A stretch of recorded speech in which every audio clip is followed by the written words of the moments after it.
स्वागत है आप सभी का एमपीपीएससी अड्डा में।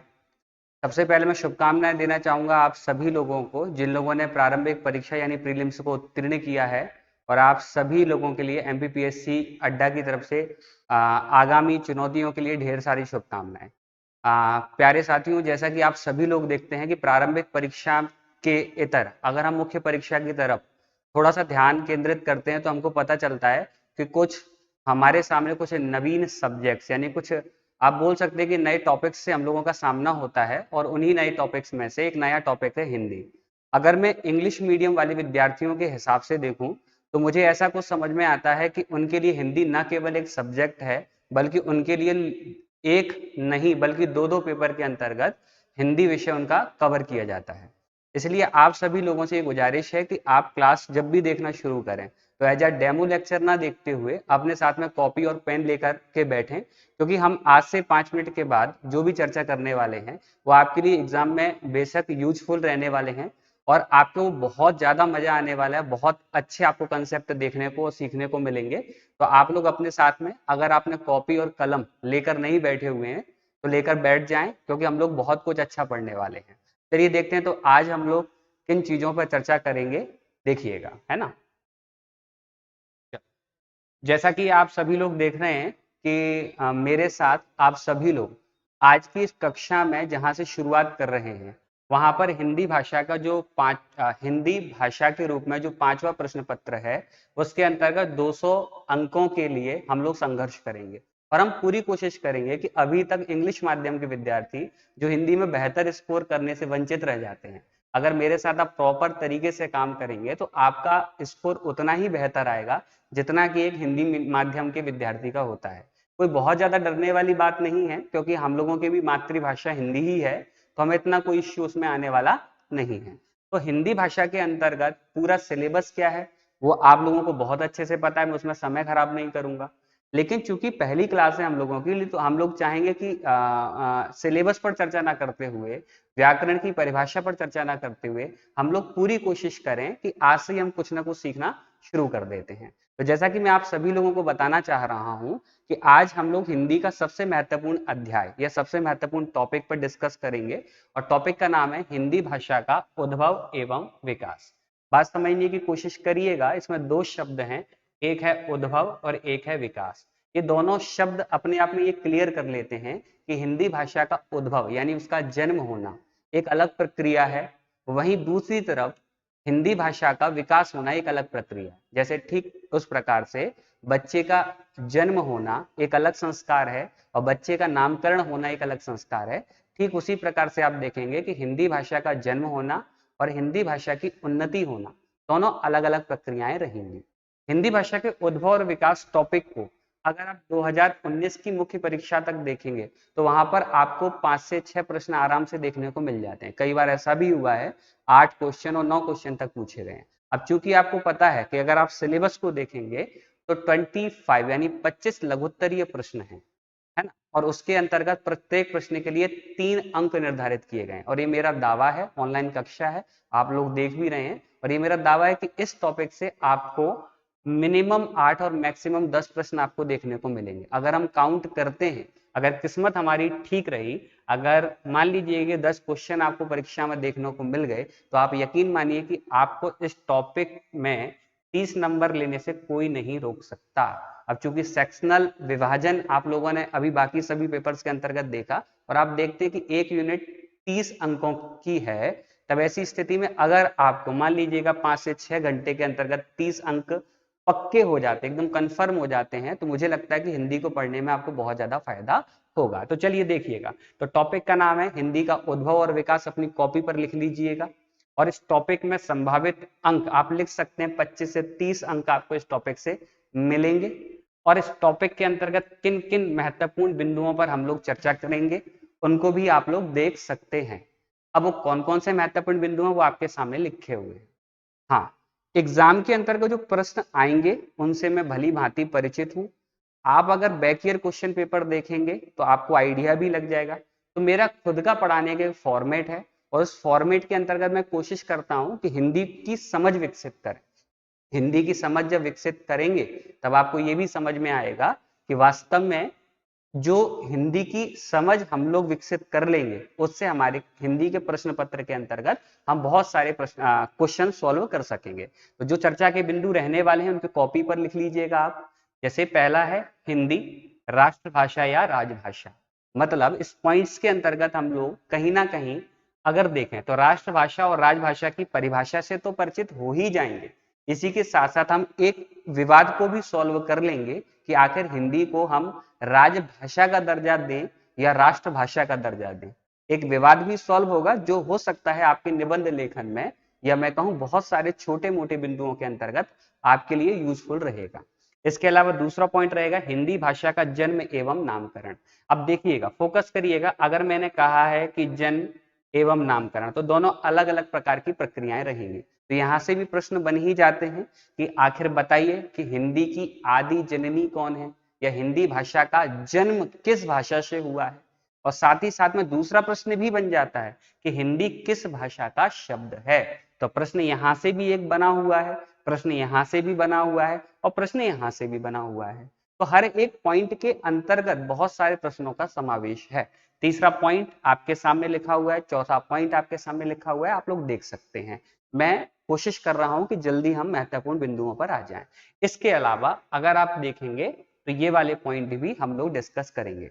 जब पूरा टॉपिक हम लोग पढ़ लेंगे कि हिंदी भाषा का विकास किस प्रकार से हुआ, हिंदी भाषा का जन्म किस प्रकार से हुआ, और आखिर भारतीय संविधान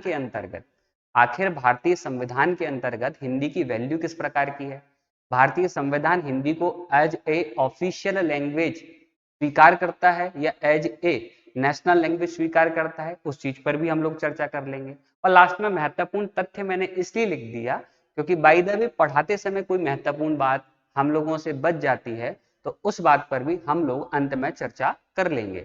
सपोज इस प्रकार के प्रश्न आपको मिल जाएंगे कि हिंदी का आदि कवि कौन है, हिंदी का पहला लेखक कौन है, हिंदी की पहली व्याकरण किसने लिखी। इस प्रकार के प्रश्नों पर हम लोग चर्चा कर लेंगे। तो मुझे लगता है कि आप लोगों को ये क्लियर हो गया है कि मेरी नीयत किस प्रकार की है, अर्थात मैं आपको किस प्रकार से ये टॉपिक कंप्लीट करवाना चाहता हूं। तो चलिए हम लोग शुरू करते हैं आज का पहला चर्चा का बिंदु, और जो कि आपके सामने लिखा हुआ है कि हिंदी आखिर राष्ट्रभाषा है या राजभाषा है। तो सबसे पहले आप लोग मनन कर लीजिएगा, 2-5 सेकंड में आप लोग भी सोच लीजिएगा कि आपकी नजर में राष्ट्रभाषा की डेफिनेशन क्या है और आपकी नजर में राजभाषा की डेफिनेशन क्या है। तो जो मैं आपको बता रहा हूं सुनिएगा ध्यान से। हिंदी को राष्ट्रभाषा माना जाए या राजभाषा माना जाए, मैं आपके 5 सेकंड और लूंगा अपने मन की बात कहने के लिए, है ना। तो सुनिएगा ध्यान से। आप में से कई ऐसे बच्चे होंगे जो हो सकता है मुझसे पहले से भी परिचित हों, और ऐसे कई बच्चे भी हो सकते हैं जिन लोगों को हिंदी की बेसिक जानकारी भी हो, है ना। तो उन लोगों को ऐसा लग सकता है कि यार यही बातें हम बार बार क्यों सुने, हमने पढ़ रखा है ये सारी बातें। तो मैं उस बच्चे के पॉइंट ऑफ व्यू से या उस मित्र के पॉइंट ऑफ व्यू से मैं पढ़ाने की कोशिश कर रहा हूं जिसको हिंदी की जानकारी ना के बराबर। ठीक है। तो अगर आपको ऐसा लगता है कि हिंदी राष्ट्रभाषा या राजभाषा है, मुझे बहुत ज्यादा अच्छे से पता है, तो आप चीजों को स्किप कर सकते हैं। ठीक है, तो मैं शुरुआत से शुरू करूंगा। तो देखो, हिंदी को हम राष्ट्रभाषा के रूप में स्वीकार करें या फिर राजभाषा के रूप में स्वीकार करें, उससे ठीक पहले हमारे सामने एक चैलेंज आता है कि आखिर भाषा हम कहें किसको। ठीक है। हालांकि कोई बहुत ज्यादा बड़ी बात नहीं है, आप भी जानते हैं व्हाट इज लैंग्वेज, भाषा किसे कहते हैं, भाषा से क्या अभिप्राय है। मुद्दा है कि क्या आपके पास अपनी भावनाओं को व्यक्त करने का तरीका है। मुद्दा ये है कि क्या आप भाषा की परिभाषा को शब्दों में व्यक्त कर सकते हैं। अगर आपको शब्दों में व्यक्त करना आता है तो आपकी हिंदी अच्छी है, अन्यथा आप प्रयास करें, प्रयासरत रहें, और बहुत ही जल्दी हम इस विषय को अपने नियंत्रण में कर लें। तो जैसे जब भी कभी मैं बात करता हूँ ना कि भाषा से क्या अभिप्राय है, तो बहुत सारी किताबों में परिभाषाएं लिखी हुई आप पढ़ भी सकते हैं। तो मैं सिंपल सा कहूंगा कि भाषा जो शब्द है इसकी उत्पत्ति जो है वो भाष धातु से हुई है। ठीक है। अब बात करते हैं धातु की, है ना, जो कि अभी बहुत ज्यादा काम का नहीं है। आप इतना मान लीजिएगा कि किसी भी शब्द का या क्रिया का जो मूल स्वरूप है उसे हम धातु कहते हैं हिंदी के पॉइंट ऑफ व्यू से, जो कि एमपीपीएससी में आपके किसी काम का नहीं। और भाष जो शब्द है इसका मतलब होता है बोलना या व्यक्त करना। मतलब मैं ये कह सकता हूं कि भाषा जो है वो कुछ और नहीं, एक प्रकार से आप कह सकते हैं कि भाषा जो है वो अभिव्यक्ति का माध्यम है, और इसके अलावा आपको कुछ याद नहीं रखना। जब भी कभी मान लीजिए, ऐसा उम्मीद तो नहीं है, लेकिन अगर प्रश्न आ जाता है कि भाषा से क्या अभिप्राय है, तो आप लिखेंगे भाषा अभिव्यक्ति का माध्यम है। अभिव्यक्ति को इंग्लिश में कहा जाता है एक्सप्रेशन, यानी कि आप कह सकते हैं भाषा अभिव्यक्ति का माध्यम है, अर्थात अपने भावों और विचारों को जिस माध्यम से हम व्यक्त करते हैं उसे कहा जाता है भाषा। उम्मीद है आप लोगों को समझ में आ गया होगा। अगर दूसरा पॉइंट आप लोग लिखना चाहें तो आप लिख सकते हैं कि विश्व में मान्यता प्राप्त भाषाओं की संख्या 2796, या लगभग में कह सकते हैं 3000, यानी लगभग 3000 भाषाएं हैं। बात समझिएगा, अगर मैंने कहा कि एक एमपीपीएससी के एस्पिरेंट होने के नाते भाषा को 3 वाक्यों के अंतर्गत एक्सप्रेस कीजिएगा, तो मैं कहूंगा भाषा अभिव्यक्ति का माध्यम है। दूसरा मैं कहूंगा विश्व में मान्यता प्राप्त भाषाओं की संख्या 2796 करेक्ट डेटा है, यह लगभग 3000 है। और तीसरा मैं कहूंगा भारत की राजभाषा हिंदी है। इस प्रकार से कह सकता हूं, ठीक है। चलिएगा ध्यान से देखिएगा। तो यह तीसरा पॉइंट आप ऐसे भी बोल सकते हैं कि भारतीय संविधान की 8वीं अनुसूची में 22 भाषाओं को संवैधानिक भाषा का दर्जा दिया गया है। चूंकि प्रश्न तो नहीं आने वाला, लेकिन चूंकि हम लोग शुरुआत कर रहे हैं तो छोटी मोटी चीजों पर भी चर्चा करते चलेंगे, तो अनुभव हम लोगों का बहुत ज्यादा बेहतर रहेगा। तो हमें एक बात तो समझ में आ गई है कि भाई भाषा जो है वो अभिव्यक्ति का माध्यम है। हमें ये समझ में आ गया भाषा वो माध्यम है जिसके द्वारा व्यक्ति अपनी भावनाओं को व्यक्त करता है। हमको ये भी समझ में आ गया है कि भाई जो भाषाएं हैं उनकी वास्तव में विश्व में मान्यता प्राप्त भाषाओं की संख्या 2796 है। हमें यह भी समझ में आ गया कि भारतीय संविधान इंडियन कॉन्स्टिट्यूशन के शेड्यूल नंबर 8 में 22 लैंग्वेजेस को मान्यता प्रदान की गई है। हमें यह भी समझ में आ गया है। अब मुद्दा ये आता है कि आखिर ये हिंदी को हम राष्ट्रभाषा के रूप में स्वीकार करें या फिर राजभाषा के रूप में स्वीकार करें, क्योंकि आप सभी लोग एमपीपीएससी के एक सीरियस एस्पिरेंट हैं, एक प्रतिभाशाली विद्यार्थी भी हैं, और मेरे हिसाब से आप सभी लोग बहुत ही ज्यादा अपनी तन्मयता के साथ में एमपीपीएससी की तैयारी करें। तो मुझे इन बिंदुओं पर बहुत ज्यादा ध्यान केंद्रित करने की जरूरत नहीं होगी कि अगर मैं आपसे कहूं चलिए इनकी परिभाषाएं आप लोग एक्सप्लेन कर दें, तो मैं बहुत ज्यादा इन पर समय नहीं लूंगा। मैं अगर कहूं कि क्या राष्ट्रभाषा की क्या परिभाषा है, राजभाषा की क्या परिभाषा है, मातृभाषा यानी मदर टंग या मदर लैंग्वेज की क्या परिभाषा है, या इसके अलावा मैं कहूं प्रांतीय भाषा से क्या अभिप्राय है, तो आप बहुत ही आसानी से इन प्रश्नों को उत्तर दे सकते हैं। जैसे मैं कहूं कि प्रांतीय भाषा क्या है, तो हम बहुत आसानी से कह सकते हैं एक ऐसी भाषा जो किसी विशेष प्रांत में बोली या समझी जा रही है या प्रयोग की जा रही है, उसे प्रांतीय भाषा कहते हैं। जैसे महाराष्ट्र में मराठी, बंगाल में बंगाली, केरल में मलयालम इत्यादि। इसके अलावा आप कह सकते हैं, चलिए मातृभाषा की बात करें, तो मैं परिभाषा बताकर समय खराब नहीं करूंगा। प्रांतीय भाषा आपको पता है, मातृभाषा आपको पता है, तो राष्ट्रीय भाषा की परिभाषा बनाना भी कोई बहुत बड़ी बात नहीं है। आप कह सकते हैं एक ऐसी भाषा जो संपूर्ण राष्ट्र का प्रतिनिधित्व करती है, एक ऐसी लैंग्वेज जो संपूर्ण कंट्री या संपूर्ण देश में बोली या समझी जा रही है या जिसका प्रयोग बहुतायत में किया जा रहा है, उस भाषा को कहा जाता है। इंग्लिश माध्यम के विद्यार्थी इन शब्दों से मित्रता कर लें। बहुतायत मतलब बहुत ज्यादा मात्रा में, क्योंकि आपको निबंध लेखन के अंतर्गत भी इस प्रकार के शब्द काम में आएंगे। तो मैंने कहा एक ऐसी भाषा जो संपूर्ण राष्ट्र का प्रतिनिधित्व करती है, उस भाषा को राष्ट्रभाषा कहा जाता है। जैसे ब्रिटेन में अंग्रेजी, अमेरिका में अमेरिकन, श्रीलंका में सिंहली और भारत में कोई नहीं। मुद्दा आया कि क्या ये देशद्रोह तो नहीं कर दिया सर ने कि हिंदी भारत की राष्ट्रभाषा नहीं है? हाँ, बिल्कुल नहीं है। मैं इस बात को खुले मंच से कहना स्वीकार करूंगा कि हिंदी भारत की राष्ट्रभाषा नहीं है, क्योंकि भाषा अभिव्यक्ति का माध्यम है। इसे दुनिया में किसी और व्यक्ति पर जबरन नहीं थोपा जा सकता। और हिंदी को भारत में राष्ट्रभाषा का दर्जा तब देंगे हम जब हिंदी राष्ट्रभाषा की परिभाषा को, उसकी डेफिनेशन को, उसकी शर्तों को फुलफिल करे, उसको स्वीकार करे। जब परिभाषा ही यह कह रही है कि जो संपूर्ण राष्ट्र का प्रतिनिधित्व करे, उस भाषा को राष्ट्रभाषा कहा जाता है। तो मुझे तो पता है ना, और आपको भी पता है कि वर्तमान भारत में अगर हम लोग देखें तो गिनती के 28 स्टेट हैं और यूनियन टेरिटरीज की बात अलग है। तो अगर आप 28 राज्यों को भी ध्यान से देखेंगे ना, तो आपको समझ में आएगा 28 राज्यों में से मात्र 9 राज्य हैं जो हिंदी भाषा का प्रयोग करते हैं आम बोलचाल की भाषा में, या आप कह सकते हैं सरकारी विभागों के अंतर्गत। मात्र 9 राज्य जो हिंदी भाषा का प्रयोग कर रहे हैं, और बाकी के जो 19 स्टेट यानी 19 राज्य बचे हैं जो कि हिंदी का प्रयोग राष्ट्रभाषा अपनी लैंग्वेज के रूप में नहीं कर रहे हैं, तो भाई हिंदी को कैसे हम राष्ट्रभाषा कह दें। हालांकि एक हिंदी भाषी होने के नाते मैं चाहूंगा, मैं स्वयं भी चाहूंगा हिंदी राष्ट्रभाषा नहीं अंतर्राष्ट्रीय भाषा बन जाए, लेकिन मुझे पता है कि वो तब संभव होगा जब भारत के प्रत्येक राज्य में हिंदी भाषा का सम्मान बढ़े। भारत के प्रत्येक राज्य में हर एक नागरिक, हर एक ग्रामीण, हर एक व्यक्ति ये कोशिश करे कि वह हिंदी भाषा भाषी बन जाए, हिंदी भाषा को बोलना सीख जाए, जो कि प्रैक्टिकली पॉसिबल नहीं है। क्योंकि हम लोग जानते हैं कि हम इतनी सीरियस होकर हिंदी पर बात तब कर रहे हैं जब हमारी मजबूरी है कि पेपर नंबर 5 हिंदी लैंग्वेज का है। अगर ये पेपर नंबर 5 हिंदी लैंग्वेज का नहीं होता तो इतने लंबे समय तक आप अपना बेशकीमती समय यहाँ पर जो है यहाँ पर आप इनपुट नहीं करते, यहाँ पर कोशिश करते कि कुछ और पढ़ लिया जाए अच्छा, लेकिन पढ़ना पड़ रहा है। तो मैंने कहा कि वर्तमान में अगर आप भारत को देखोगे तो मात्र 9 राज्य हैं। मैं अभी भी कह रहा हूँ कि पॉइंट को ध्यान से सुनिएगा। मैंने कहा मध्य प्रदेश प्लस छत्तीसगढ़, उत्तर प्रदेश एवं उत्तराखंड, काउंट करिएगा, आपकी जानकारी बहुत अच्छी होनी चाहिए। मैंने कहा मध्य प्रदेश एवं छत्तीसगढ़, बिहार एवं झारखंड, उत्तर प्रदेश एवं उत्तराखंड, यानी 6 राज्य तो ये हो गए हैं। एक बार फिर से बोल देता हूं, ध्यान से सुनिएगा।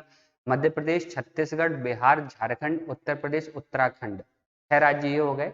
राजस्थान 7, इसके अलावा हरियाणा 8, और इसके अलावा हिमाचल प्रदेश 9, यानी गिनती के ये 9 राज्य हैं जहां पर हिंदी भाषा का प्रयोग बहुतायत में किया जा रहा है।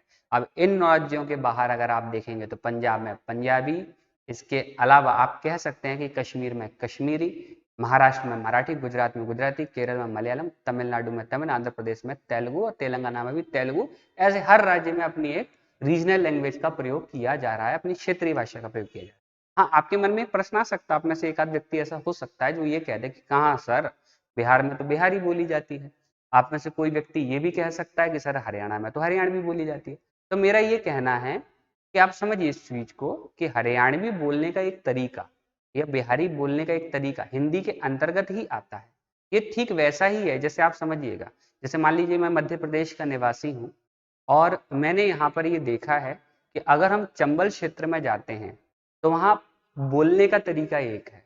अगर हम बुंदेलखंड में बात जाते हैं तो वहाँ बोलने का तरीका अलग है। बघेलखंड में अगर जाते हैं तो बोलने का तरीका अलग है। लेकिन हम सभी जानते हैं कि इनके तरीके अलग हैं, वे ऑफ टॉकिंग अलग अलग है। एक कह सकते हैं कि जो उनका वॉल्यूम है, जो उनकी आवाज है, जो शब्दों का उच्चारण है वो अलग अलग है। पर बोलते तो सभी लोग हिंदी ही है ना। कोई कहेगा इधर आना, कोई कहेगा इते आओ, कोई कहेगा हाँ, एक अलग अलग प्रकार की हर एक क्षेत्र में अलग अलग प्रकार की अटियाना, अलग अलग प्रकार की अलग अलग भाषाएं हैं। तो उनको हम भाषा का दर्जा ना देखते हुए आगे चल के बोलियों का दर्जा दे देंगे, जो कि आपका कंसेप्ट क्लियर हो जाएगा। फिलहाल मुद्दे पर मैं आता हूं, मैं आपको ये बतलाना चाह रहा हूं कि हिंदी भारत की राष्ट्रभाषा नहीं है। अब मुद्दा ये आया तो क्या राजभाषा है? हाँ बिल्कुल है, क्योंकि हम सभी लोग भारतीय संविधान से भली भांति परिचित हैं और हम सभी लोग ये जानते हैं कि अंतिम निर्णय संविधान के हिसाब से ही लिया जाएगा, आपकी और हमारी भावनाओं के हिसाब से नहीं। मैं अच्छे से जानता हूं, आप भी अच्छे से जानते हैं, भारतीय संविधान का एक भाग है, भाग नंबर 17, पार्ट नंबर 17, और यहाँ पर एक आर्टिकल यानी एक अनुच्छेद है 343, 343, और यहाँ पर स्पष्ट लिखा हुआ है हिंदी भारत की राजभाषा होगी। संविधान में लिख दिया गया था और बाद में इसको लागू कर दिया गया, और उसमें भी बहुत सारे क्लॉज जोड़े गए हैं जिसके अंतर्गत हिंदी केवल और केवल राजभाषा के रूप में स्थापित तो है ही, लेकिन साथ ही साथ अंग्रेजी का भी प्रयोग निरंतर किया जा रहा है, जो कि हम आने वाले बिंदुओं में जान लेंगे। फिलहाल मुद्दे पर आता हूं दोबारा से। मैं कहूंगा एक ऐसी भाषा जो संपूर्ण राष्ट्र का प्रतिनिधित्व करती है उसे राष्ट्रभाषा कहते हैं, और एक ऐसी भाषा जो किसी देश में या किसी राज्य में या किसी विभाग में कामकाज के रूप में प्रयुक्त की जा रही है उस भाषा को राजभाषा कहा जाता है। और हिंदी न केवल भारत सरकार की राजभाषा है, अपितु भारत सरकार के साथ साथ गिनती के 9 राज्यों एवं एक केंद्र शासित प्रदेश नई दिल्ली में भी हिंदी का प्रयोग राजभाषा के रूप में किया जा रहा है। मुझे लगता है कि आपका ये डाउट क्लियर हो गया होगा। अब चलते हैं हम अगले बिंदु की तरफ। तो हम लोगों ने अभी तक जो बातें समझी, मैं एक बार फिर से रिकॉल करता हूं। हम लोगों ने अभी तक 2-3 बातें समझी। एक तो भाषा से क्या अभिप्राय है, आप लोगों को ये समझ में आ गया। हम लोगों को ये भी समझ में आ गया कि प्रांतीय भाषा क्या है। हम लोगों को ये भी समझ में आ गया मातृभाषा क्या है। हम लोगों को ये भी समझ में आ गया राष्ट्रभाषा क्या है।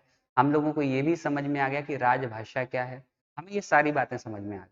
लेकिन जैसे आपके अंदर बहुत सारे क्वेश्चन आ सकते हैं जो नए विद्यार्थी हैं कि क्या सर हिंदी राष्ट्रभाषा बनेगी या नहीं बनेगी, कि क्या सर ऐसा हो सकता है वैसा हो सकता है। क्योंकि ऑनलाइन कक्षाएं हैं और अभी लाइव क्लास भी नहीं चल रही है, तो मुझे ये सारी चीज़ें जज करने में बहुत प्रॉब्लम हो सकती है अभी, तो मैं उस दिशा में नहीं जाऊंगा, है ना। फिर जब भी कभी हम लोगों की मुलाकात होगी या डाउट सेशन रखा जाएगा तो हम लोग कोशिश करेंगे कि अपने डाउट्स को क्लियर कर लें, है ना। तब तक अपने अंदर जो भी तूफान उठ रहे हैं उनको नियंत्रण में रखिएगा, और कुछ समय के बाद हम इन सब बिंदुओं पर भी चर्चा कर लेंगे। अब हमारा अगला टारगेट है कि आखिर हिंदी जो है इस भाषा का जन्म किस प्रकार से हुआ, या फिर हम बात करें हिंदी भाषा का नामकरण कैसे हुआ। तो मेरे यहाँ पर 2 प्रश्न हैं आपसे। पहला प्रश्न ये आया आपके सामने कि हिंदी जो है ये, अगर मैं इसको एक भाषा के रूप में ना लेते हुए, मैं भाषा की बात नहीं कर रहा हूँ, मैं शब्द की बात कर रहा हूँ। देखो पॉइंट समझिएगा। जैसे अगर मैं बात करूँ, जैसे देखिएगा मैंने कहा ये जो हिंदी शब्द है, जैसे एक बार मैं और अच्छे समझा, देखिएगा। जैसे मान लीजिए हमारे देश का नाम है क्या, एक प्राचीन नाम की बात करते हैं जो इतिहास में अभी दिया गया था किसी समय पर, इंडिया। अगर मैं बात करूं, चलिए ठीक है, इंडिया, हमारे देश को इंडिया कहा जाता है। अगर मैं आपसे पूछूं बताओ इंडिया नामकरण किसने किया, तो आपके दिमाग में ऑप्शन तो आएंगे ही ना। यूनानियों के द्वारा दिया गया था या फारसियों के द्वारा दिया गया था। तो यूनानियों के द्वारा भारत को इंडिया कहा गया था पहली बार। ग्रीस या यूनान के द्वारा भारत को इंडिया कहा गया। ठीक इसी तरीके से मैं यही पूछना चाह रहा हूँ आप लोगों से कि जो हिंदी जो शब्द है ये किस भाषा, यानी हिंदी शब्द किन लोगों की जुबान से निकला है। और आपके सामने जब मैं ये विकल्प दूं, जैसा कि मैंने आपको बताया कि जो एकदम नवीनतम विद्यार्थी हैं उनके पॉइंट ऑफ व्यू से हम लोग काम करेंगे। अगर आपको आता है तो बहुत अच्छी बात है और मेरी शुभकामनाएं आपके साथ हैं। और मैंने पहला विकल्प दे दिया संस्कृत, इसको कृत ना पढ़ते हुए कृत पढ़ें, ये री की मात्रा होती है, KRIT। पहला संस्कृत, दूसरा विकल्प मैंने दिया ईरानी, ठीक है, तीसरा विकल्प मैंने दे दिया यूनानी। अब चौथे विकल्प का कोई मतलब नहीं है फॉर्मेलिटी के लिए, क्योंकि इन्हीं में से कोई एक उत्तर है। तो आप में से एक या दो व्यक्ति ऐसे हो सकते हैं जिनके दिमाग में ये बात आ जाए कि सर हिंदी तो संस्कृत भाषा का शब्द है, क्योंकि आप लोग बचपन से कहीं ना कहीं पढ़ते आ रहे हैं कि हिंदी जो है संस्कृत की बेटी है, ये है और वो है, भावनात्मक तौर पर आपका लगाव होगा हिंदी के साथ। लेकिन मैं कहूंगा इस बात को कि हिंदी जो है ना, ये शब्द संस्कृत भाषा का नहीं है, ये शब्द है ईरानी भाषा। हाँ, अब आपके मन में फिर से एक तूफान आया होगा, फिर हमने हिंदी और संस्कृत का रिश्ता क्या पढ़ा था, तो उसको भी मैं क्लियर कर देता हूँ। तो पहले बात समझिए, मैं इसके लिए एक बहुत छोटी सी कहानी सुन। हुआ ये था कि जब आप इतिहास में बहुत गहराई से पढ़ते हैं तब आप लोगों को एक बात का पता है कि भारत में एक समय था जिसे हम लोग प्रोटो हिस्टोरिकल टाइम के अंतर्गत पढ़ते हैं, आद्य इतिहास काल के अंतर्गत, जिसे हम कहते हैं इंडस वैली सिविलाइजेशन, सिंधु घाटी सभ्यता। ध्यान से समझिएगा, आपके कंसेप्ट बहुत अच्छे हैं और यहाँ से अगर उन चीज़ों को मिक्स करके पढ़ेंगे तो चीज़ें लंबे समय तक चलेंगी। ऐसा नहीं है कि ऑनलाइन कक्षाओं में गुणवत्ता की कमी रहती है। MPPSC अड्डा पूरी कोशिश कर रहा है कि आप तक बेहतर तरीके से जानकारियों को पहुंचा सकें और हम सभी लोग अच्छे से प्रयासरत हैं। तो जैसा कि मैं आप लोगों को बता रहा हूं, मैंने कहा कि आप लोगों ने सिंधु घाटी सभ्यता के पतन के कारण पढ़े, और सिंधु घाटी सभ्यता, इंडस वैली सिविलाइजेशन का जो डिक्लाइन हुआ, उनके कारणों में से एक कारण कुछ इतिहासकार कहते हैं कि आर्यों का भारत में आगमन सिंधु घाटी सभ्यता के पतन का कारण बना। ठीक है भाई, इस मुद्दे को हमने स्वीकार कर लिया है ना। मैं मानता हूं कि कई लोग इस चीज को स्वीकार नहीं करते, लेकिन हिंदी इस चीज को स्वीकार करती है। और मुझे पता है कि आर्यों के भारत में आगमन के साथ ही संस्कृत भाषा का आगमन हिंदुस्तान में हुआ। बात समझने की कोशिश करिएगा। इतिहास के पॉइंट ऑफ व्यू से अगर हम देखें तो आज से 3,500 साल पहले, है ना। अब वो ईसा और ईसा पूर्व में ये क्लियर नहीं करूंगा आपके, है ना। ठीक है, अगर वो क्लियर नहीं है तो हम हिस्ट्री वाले हमारे सर से कह देंगे कि आपको वो बता दें, क्योंकि एज ए हिंदी टीचर मेरी जिम्मेदारियां कुछ अलग बनती। मैंने ये कहा कि आज से 3,500 साल पहले, यानी लगभग लगभग 1500 ईसा पूर्व में आर्यों का भारत में आगमन हुआ। और मुझे ये पता है, आपको भी पता है कि आर्य जो थे वो एक भाषा का प्रयोग करते थे और उसी भाषा को कहा जाता है संस्कृत। ये आपको भी क्लियर है। और यहाँ पर आप ये भी समझ पाए होंगे कि आर्यों के भारत में आगमन के साथ ही संस्कृत भाषा का भारत में आगमन हुआ। यानी यहाँ से ये तो प्रूफ हो ही जाता है कि संस्कृत भाषा भारत की प्राचीनतम भाषाओं में से एक है, लेकिन सबसे प्राचीन है तो ये गारंटी नहीं है, क्योंकि इससे पहले सिंधु घाटी सभ्यता थी तो उनकी भाषा सबसे प्राचीन मानी जानी चाहिए। तो यहाँ पर ये क्लियर हुआ कि भाई आर्यों के भारत में आगमन के साथ ही संस्कृत भाषा का आगमन जो है हिंदुस्तान में हो गया। ठीक है भाई। और आप सभी जानते हैं, मैं आप लोगों से एक प्रश्न करूंगा। आप लोगों ने एक मूवी देखी होगी, पुरानी काफी प्रसिद्ध मूवी है, इसलिए मैं उसी का एग्जांपल हर बार देता हूँ। आपने शोले मूवी देखी होगी। आपने शोले मूवी देखी होगी तो आपने देखा होगा जो नायक है, नायिका, हीरो हीरोइन, एक्ट्रेस एक्टर जो भी हैं या विलेन, वो कहीं भी अंग्रेजी के किसी भी सेंटेंस का प्रयोग नहीं करते। लेकिन वर्तमान में अगर आप किसी भी फिल्म को देखते हैं या वेब सीरीज का आजकल जो माहौल है, तो आप देखते हैं कि हिंदी के साथ साथ अंग्रेजी का प्रभाव बहुत ज्यादा होने लगा। तो आप ये देखो कि लगभग लगभग अगर हम 100 साल तो नहीं हुए हैं, लेकिन 50-60 सालों में भी अगर हम लोग देखें तो भाषा में कितना विशाल अंतर आ गया है। तो ऐसा अंतर, अगर भाषा की विशेषताएं की बात करें ना, तो भाषा की पहली विशेषता यही है, भाषा निरंतर बहती हुई नदी के समान परिवर्तनशील। निरंतर बहती हुई नदी के समान परिवर्तनशील है भाषा। यानी उसमें परिवर्तन होना उसका प्रमुख लक्षण है। जिसमें परिवर्तन नहीं होगा वो भाषा स्थायी नहीं रह सकती या स्थापित नहीं रह सकती। तो आप लोग ये पाएंगे कि संस्कृत भाषा जो भारत में बोली जा रही थी ना, उसमें समय समय पर परिवर्तन होते, और उन्हीं परिवर्तनों के दौरान हम संस्कृत बोलते बोलते कब पाली बोलने लग गए, पाली बोलते बोलते कब प्राकृत बोलने लग गए, प्राकृत बोलते बोलते संस्कृत, पाली, प्राकृत, अपभ्रंश, अवहट्ट, न जाने कितने स्वरूप बदले। और लगभग लगभग 1000 ईस्वी के आसपास, 1000 ईस्वी, एडी लिख देता हूँ, इंग्लिश मीडियम के विद्यार्थी ज्यादा हैं। ठीक है, हैंडराइटिंग पर गौर मत फरमाना। ठीक है, मैं स्वीकार करता हूँ कि हैंडराइटिंग में आपको क्वालिटी नहीं मिलेगी, हिंदी में क्वालिटी मिलेगी, है ना। तो चलिए देखिएगा, मैंने कहा कि लगभग 1000 ईस्वी के आसपास हिंदी भाषा बोले जाने लगी। फिर से एक बात समझिएगा, मैं फिर से रिकॉल करता हूँ। मैंने कहा कि ये वो समय है जब संस्कृत भाषा भारत में है, और ये वो समय है जब संस्कृत भाषा का परिवर्तन हिंदी भाषा में हो गया। आप बोलेंगे प्रूफ क्या है सर, तो प्रूफ मैं देता हूँ। प्रूफ ऐसे मिलेगा कि इस समय की किताबों को जब आप पढ़ेंगे तो आपको मिलेगा ऋग्वेद, सामवेद, यजुर्वेद, अथर्ववेद, यानी वैदिक काल जब आप पूरा पढ़ेंगे तब आपको उनकी भाषा संस्कृत मिलेगी। बौद्ध लिटरेचर और जैन लिटरेचर जब पढ़ेंगे तो क्रमशः पाली और प्राकृत भाषाओं का प्रयोग मिलेगा। उसके बाद में जब आप विद्यापति इत्यादि को पढ़ोगे तब आपको वहां पर अपभ्रंश भाषा या अवहट्ट भाषा का प्रयोग मिलेगा। मतलब आप ये देखिएगा, हर एक काल में एक अलग अलग प्रकार की भाषा है। और मैंने कहा ना कि 1000 ईस्वी के आसपास हिंदी बोले जाने लगी थी, और उसका सबसे बड़ा प्रूफ है मेरे सामने पृथ्वीराज रासो। और आप सभी जानते हैं तराइन के युद्धों में या तराइन के युद्ध में पृथ्वीराज चौहान ने मोहम्मद गौरी का सामना किया था। और उस समय पर पृथ्वीराज चौहान के एक राज कवि थे, महान कवि, हिंदी के पहले महान कवि, चंद्रबरदाई। और चंद्रबरदाई का एक दोहा आपको याद होगा कि 4 बांस 24 गज अंगुल अष्ट प्रमाण। 4 बांस 24 गज अंगुल अष्ट प्रमाण, और ता ऊपर सुल्तान है, मत चूके चौहान। ये सेंटेंस आपने सुना होगा जो आप में जोश भर देता है।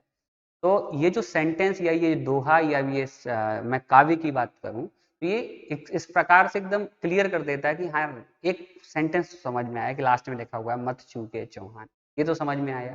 तो मैंने कहा ना कि ये हिंदी का प्राचीनतम रूप है। अब आप खुद सीखिए ना, ये बात लगभग 1100 के आसपास की है। मैं चलो इसको राउंड फिगर में 1200 मान लेता हूँ, है ना, 1191 1192। कोई बहुत ज्यादा इतिहास में तो एक पन्ना पलटो और 100 साल गायब हो जाते हैं, तो हम तो 5-10 साल का घोटाला कर रहे हैं, कोई बहुत ज्यादा बड़ी बात नहीं। तो आप ये पाते हैं ना कि देखो 1200 के आसपास जब भाषा का स्वरूप ऐसा था, तो सन 1200 से लेकर के सन 2021 और 22 तक भाषा का स्वरूप किस प्रकार का हो जाएगा, तो अंतर तो है। तो इस प्रकार आप बोल सकते हैं कि संस्कृत भाषा का के द्वारा ही हिंदी भाषा का जन्म हुआ है। ये हमने और आपने दोनों ने प्रूफ कर लिया है। तो मतलब मैं ये कह सकता हूँ कि हिंदी की आदि जननी जो है ना, हिंदी की आदि जननी, न केवल जननी, क्योंकि हिंदी की तो जो जननी है वो है अवहट्ट। मैं लिखाऊंगा ऐसे शब्दों से, आप लोग घबराइएगा नहीं। अभी तो ये एक प्रकार से आप कह सकते हैं इंट्रोडक्शन है, और हम लोग हिंदी के बारे में कुछ जानने की कोशिश कर रहे हैं। इसको एक सब्जेक्ट के तौर पर ना लेते हुए हिंदी को जानने की कोशिश करिएगा। हिंदी की जननी है अवहट्ट।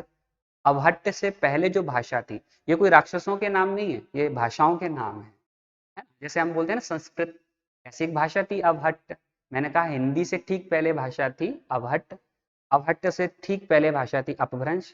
अपभ्रंश से ठीक पहले भाषा थी प्राकृत। प्राकृत से ठीक पहले भाषा थी पाली। पाली से ठीक पहले भाषा थी लौकिक संस्कृत। लौकिक संस्कृत से पहले भाषा थी संस्कृत।